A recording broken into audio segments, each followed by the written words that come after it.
At Miss Chubbs, good morning. Gusto ka na, Miss Chubbs? Usap nga tayo. Wala lang, gusto ko lang.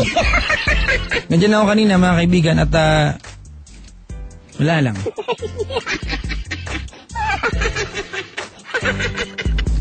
Gusto ko sabihin na naku, ang payat-payat ko na po. Oo nga. Grabe. Okay, thank you so much, Dr. Joel Mendez of Mendez Medical Group. Okay nga pala, mga kaibigan, now we go down to our newest portion, ang ating TLC, the letter. Ito po yung ating bagong part na walang, naamin ko na po ito, ha? Walang kakwenta-kwenta. Sa malaking trip po ito. So parang awaan nyo na, makinig lang kayo dyan. Ito po yung mga sulat ng mga taong nag-send sa atin, yung mga na-auto natin kanina. Because, hoy, send kayo. Ay, nako. O, diba? Umpisa na natin, ha? Mga kaibigan, welcome po sa portion ni Lolo Badong, ang The Letter.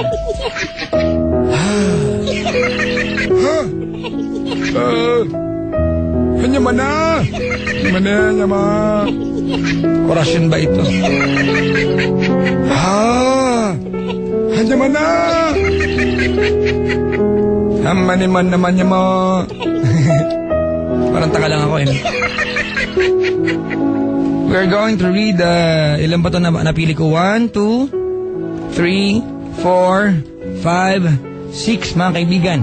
Wow! 6 na sulat chosen randomly, mga kaibigan. Ang unang sulat galing po kay May. Ayan, Rhea May.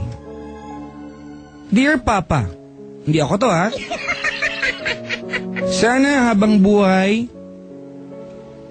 may buhay tayo, happy 3rd anniversary sa 23. Sorry sa mga kasalanan ko sa'yo. Thanks at pinagbigyan mo ako ng isang pagkakataon. Sa mga nagawa kong mali sa'yo, I love you. Dito lang ako sa tabi mo, mahal na mahal kita. Sana hindi ka magbago, nagmamahal ng lubos. May. Magulo yun, ha? Diba? Magulo yun. Well, sana nga, hindi siya magbago. Diba? Sabi naman ni Rose Ann ng Pasig, Dear my crawl, Christopher J.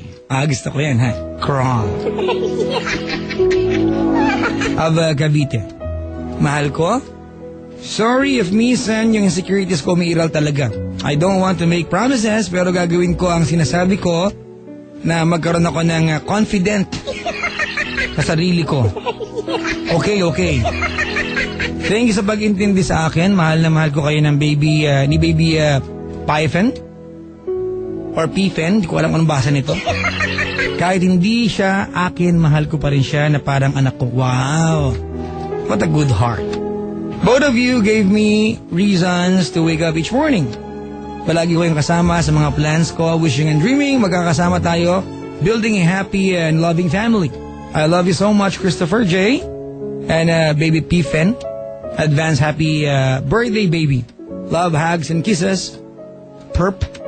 Rose Ann from Pasig. Oy, sweet! I like ha.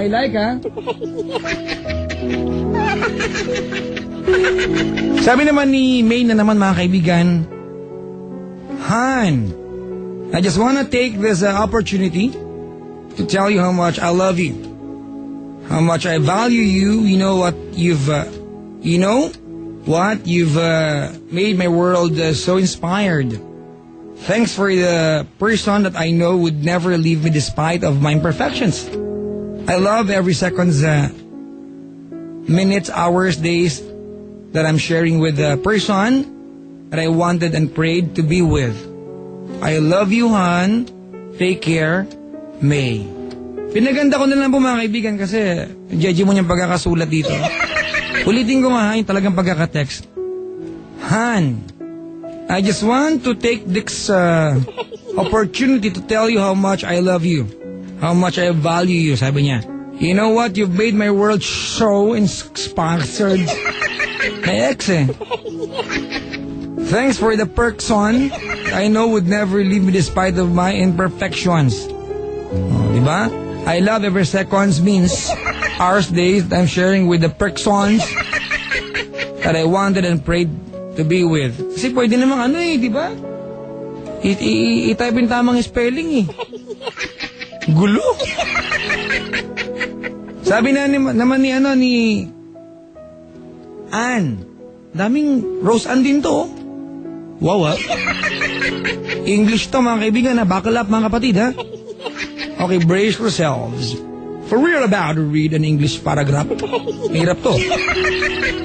Teals a letter to my husband, Aaron Derrick. Pa, I know that things are not always perfect between us, but everything worth anything has flaws in it. Hoy, slang ako Maayos ako ngayon.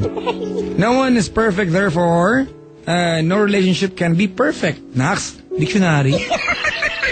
May pagbibigay ng meaning I'm saying this so you don't get discouraged or disillusioned with us. Disillusion? Highfalutin. When things go astray, what is important is that our love will remain. Will never go astray because I love and appreciate you so much. As we continue to grow and change as individuals, our relationship will continue to grow and change as well. Hay nako.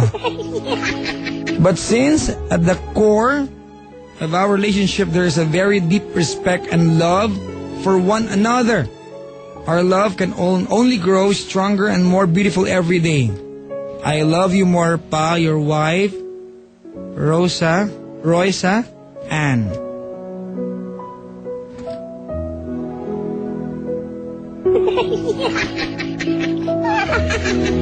Alam mo, Roysa Ann, sa sobrang kagustuhan mo na gumamit ng mga English terms, hindi na nagtugma-tugma yung gusto mong sabihin. You don't write a letter just to brag, what kind of sentence you can construct. You want to write a letter because you want to declare how you feel. Hindi, gusto magpa-impress itong si Roysa Ann Hindi ko na-gets. Alam ko lang, continue to grow and change as individuals. Bahala ka nga. Pwede naman Tagalog, sana maganda. Alam mo naman di ako nakakaintindi ng English. Sabi naman ni from your baby Sam Santos, to my one and only mahal na si Grace Laideros. Mahal kita higit pa sa buhay ko, kakatapos lang ng sa buhay natin. Kay Papa Jack ipapadaan ng pasalamat ko sa'yo. Hindi ko kalain na gano'n na ako kalaga sa'yo. Makakaasa ka na hindi ka nagkamali ng iyong diseksyon. Alam mo naman na mahal kita at gagawin ko ang lahat na makakaya ko sa'yo at sinisigurado ko sa'yo na sa hirap at ginhawa, sa lungkot at saya, kanta yan, kanta. Nandito ako sa tabi mo. I love you more than you know from your baby Sam Santos. Yeah! Sweet! Gusto ko yan I like! Eto pa sabi ni Welski, to Lysel or Lysel Jane. Pagkatapos ng lahat na nangyari, ikaw pa rin ang nag-iisang nagmamayari ng puso ko. Salamat sa lahat ng alaala na naiwan mo sa akin. Ang totoo, ikaw pa rin ang hanggang ngayon, umaasa pa rin ako at sana ako pa rin. At ako na lang ulit. I miss you. From Wilski of Antipolo. Palungkot naman yan. Grabe. Mga kaibigan, nais ko lang po isingit ito. This is from dalawa po ito. Sabi naman ni Ayan, sabi ni Jenna to Ayan, dear asawa ko, I'm so lucky to have you in my life. Even if you're 6 years ahead of me, I've learned a lot of things like being loved is not enough to handle a relationship, mga kaibigan. An effort, understanding and being strong in facing trials may lead a commitment to a deeper part of love. Ito na naman yan, English na naman, Magtugma kaya ito. Having you back in my life is an opportunity for me to prove once again how much I love you. I will do all my best just to make you happy. I love you so much and I miss you a lot. To all the listeners, mahal na mahal ko po si Ayan Yenogasio from Vienna. May deklarasyon. Mga kaibigan, ang ating unang letter ay galing kay Eds Beronia. Dear Tanya, kahit 6 months na tayong hiwalay till now, sobra pa rin kitang mahal. Napatawad na kita, sinaktan mo ako. Kaya lang, happiness is too far from us. Take care of yourself. I love you so much. I miss you so much. From Eds Beronia. Mga kaibigan, tawag na sa akin na over 83261 71 or 1-800-10-100. Love.